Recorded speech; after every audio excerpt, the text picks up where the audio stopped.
Bonjour et bienvenue à vous donc encore une fois sur ma chaîne 2 minutes au jardin. Donc en fait, je sais pas si vous vous souvenez, il y a l'année dernière ou il y a 2 ans, je vous avais fait une vidéo sur, le fait de mettre vos plantes, fragiles à l'hiver, type les lauriers roses, les phormiums, les agapantes, et puis tout ce qui est palmier, à les mettre un peu juste sous un abri, une petite avancée, petite véranda, de façon à protéger les plantes de l'hiver, sans pour autant les emmailloter dans un voile d'hivernage ou d'autres choses comme ça. Alors là, je vais vous expliquer, puis je vais vous montrer, je vais vous apporter donc cette preuve comme quoi il y a juste besoin d'un petit toit pour protéger vos plantes l'hiver lorsque les gelées sont pas si fortes que ça et qu'elles arrivent entre -3, -4, -5 degrés.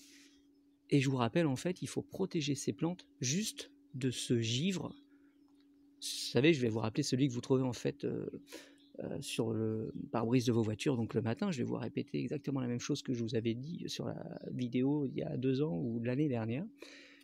Et il faut juste qu'il y ait comme un petit toit, donc une petite protection sur vos plantes pour éviter en fait qu'elles ne gèlent. Donc là, je vais vous montrer l'exemple. Vous voyez, donc ici, donc j'ai un laurier rose.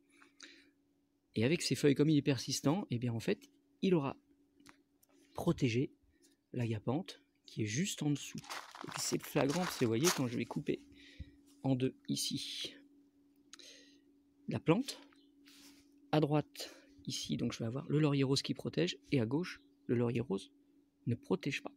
Et donc, ça va être tout simple, vous voyez, toute la partie qui n'aura pas été protégée par le laurier rose, vous voyez, ça a subi la gelée. Et en fait, là, ça va être du feuillage que je vais pouvoir enlever parce qu'il a gelé. Et non pas seulement juste par le froid, mais cette humidité qui descend dessus, ce fameux givre, donc je répète encore. Et puis là où le givre n'est pas arrivé, donc juste là, vous voyez, juste au-dessus, si je fais, en fait, j'ai tout mon feuillage de laurier rose, donc qui aura fait la protection contre ce givre. Et donc là, les feuilles de mon agapante n'auront pas gelé.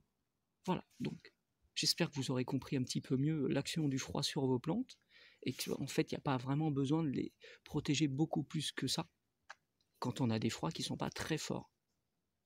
Voilà, bon. Pour vous montrer donc en fait aussi que les plantes entre elles peuvent se protéger.